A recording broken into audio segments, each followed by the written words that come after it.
यदि आप जीवन में आर्थिक व पारलौकिक समस्याओं से परेशान हैं अथवा किसी भी तरह का साधना संबंधी मार्गदर्शन, आध्यात्मिक अथवा भौतिक मार्गदर्शन प्राप्त करना चाहते हैं तो कॉल मी 4 ऐप से कॉल करें। डाउनलोड करें कॉल मी 4 ऐप और सर्च करें विश्वनाथ अघोरी, रहस्यों का सौदागर, विचारों का समंदर।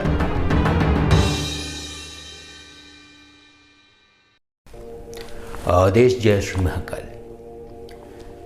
एनर्जी ट्रांसफॉर्मेशन यानी कि सिद्धि ट्रांसफर, बहुत सारे लोगों के अंदर इस विषय को लेकर जिज्ञासा रहती है। बहुत सारे लोग समझना चाहते हैं, जानना चाहते हैं कि आखिर ये एनर्जी ट्रांसफॉर्मेशन क्या है, क्या है ये सिद्धि ट्रांसफर। एनर्जी ट्रांसफॉर्मेशन मीन्स सिद्धि ट्रांसफर अर्थात कि ऊर्जा स्थानांतरण प्रक्रिया। इसमें यह होता है कि आप किसी शक्ति को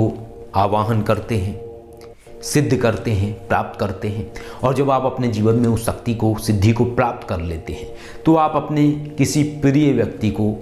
अथवा योग्य व्यक्ति को, या आपको लगता है कि ये व्यक्ति को हम अपनी शक्ति को दे सकते हैं, आप ऐसे किसी भी व्यक्ति को अपनी वो शक्ति ट्रांसफ़र कर सकते हैं। अब बात ये आती है कि आखिर जब हम शक्ति को ट्रांसफ़र करते हैं किसी के शरीर में, या हम किसी को अपनी शक्ति ट्रांसफ़र करते हैं तो क्या होता है, क्या दोबारा वो शक्ति हमारे पास आना संभव है या फिर संभव नहीं है। तो शक्ति ट्रांसफ़र का कॉन्सेप्ट ये होता है कि जब आप किसी शक्ति को सिद्ध करते हैं, मानिए आपने किसी सिद्धि को प्राप्त किया है, 5 लाख जाप करके, 5 लाख जाप का आपने अनुष्ठान किया, क्रियाएं की, प्रक्रियाएं की, तब जाके आपको कोई सिद्धि प्राप्त हुई। और जब आप वो सिद्धि किसी को ट्रांसफॉर्मेशन कर देते हैं, अर्थात किसी को ट्रांसफ़र कर देते हैं, किसी के शरीर में उसको स्थानांतरित कर देते हैं, उसके बाद ये होता है कि आपकी जो वो सिद्धि है वो आपके पास से चली जाती है और आपके पास वो सिद्धि नहीं रहती है। अब बात ये आती है कि अगर कोई सिद्धि किसी ने किसी को ट्रांसफॉर्मेशन कर दी, अर्थात किसी ने कोई सिद्धि किसी को ट्रांसफ़र कर दी, तो क्या दोबारा से उसको वो सिद्धि प्राप्त हो सकती है या नहीं हो सकती है।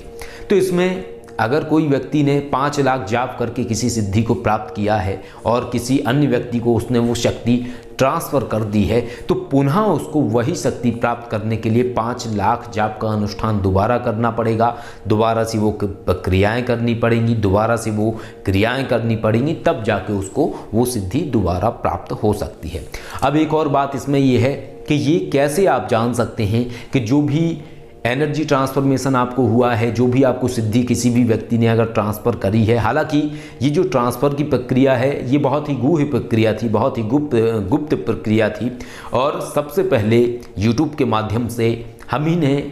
लोगों को अवगत कराया कि ऐसी भी कोई प्रणाली है, ऐसी भी कोई प्रक्रिया है जिसके माध्यम से एक शक्ति को दूसरे व्यक्ति के शरीर में ट्रांसफ़र करना संभव है। तो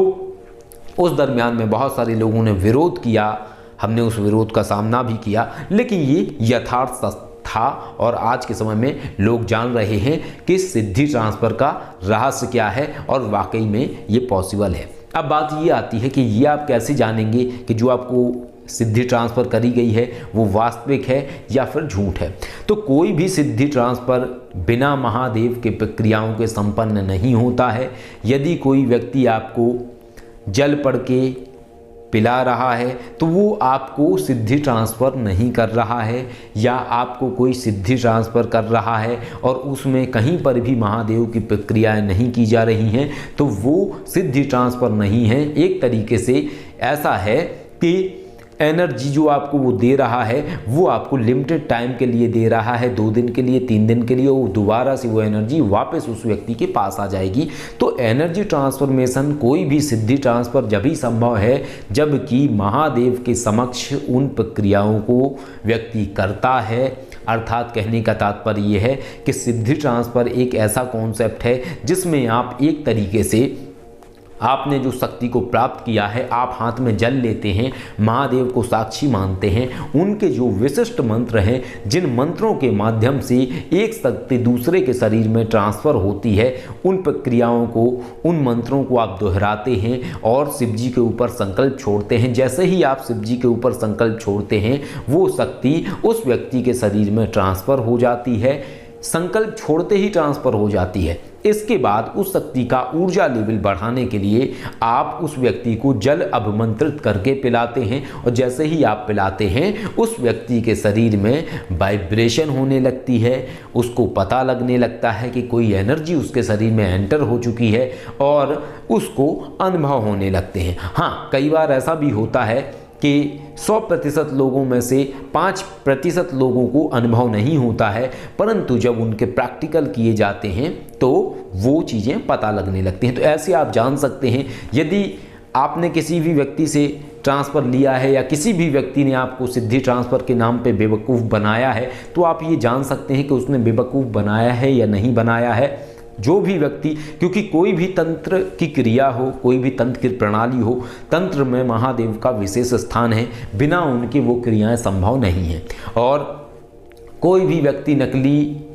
या झूठा सिद्धि ट्रांसफ़र नहीं कर सकता है। क्यों? क्योंकि यदि कोई व्यक्ति झूठा जल का संकल्प महादेव के ऊपर छोड़ता है तो उसको भीषण रोग हो जाते हैं, भीषण समस्याएं उसके जीवन में आती हैं, उसका धन नष्ट होने लगता है और उसकी जो खुद की सिद्धियां हैं वो भी स्वतः धीरे धीरे क्षय होने लगती हैं। इसलिए कोई भी व्यक्ति झूठा सिद्धि ट्रांसफ़र नहीं कर सकता है। और अगर कोई व्यक्ति ने आपको सिद्धि ट्रांसफ़र किया है और उसमें महादेव की प्रक्रिया नहीं की गई है, अर्थात महादेव के ऊपर उसने जल नहीं छोड़ा है ये कह के कि मैं अमुक अमुक सिद्धि इस व्यक्ति को ट्रांसफर करता हूं, इस व्यक्ति को स्थानांतरित करता हूं, और संकल्प नहीं छोड़ा है उसने, तो आप जान सकते हैं कि आपको झूठा सिद्धि ट्रांसफर किया गया। कोई भी व्यक्ति झूठा सिद्धि ट्रांसफर नहीं कर सकता है महादेव को साक्षी मान के। और जब भी आप किसी भी व्यक्ति से सिद्धि ट्रांसफर करवाते हैं तो आप ये जरूर प्रक्रिया करें, उससे शिवलिंग के ऊपर जल छुड़वाएं कि उसने आपको ये सिद्धि ट्रांसफ़र दी है।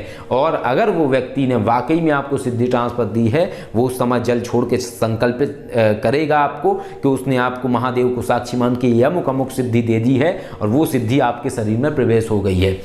और जो भी व्यक्ति ये झूठी प्रक्रिया करेगा, इससे उसका अहित होगा। तो इस तरीके से आप जान सकते हैं सही और गलत। और ऐसे जो धोखेबाज लोग हैं जो आपके साथ गलत करने की चेष्टा करते हैं या सिद्धि ट्रांसफर, एनर्जी ट्रांसफॉर्मेशन के नाम पे आपको बेवकूफ़ बनाने की कोशिश करते हैं, इससे आप जान पाएंगे कि कौन सही है कौन गलत है। आदेश। जय श्री महाकाल।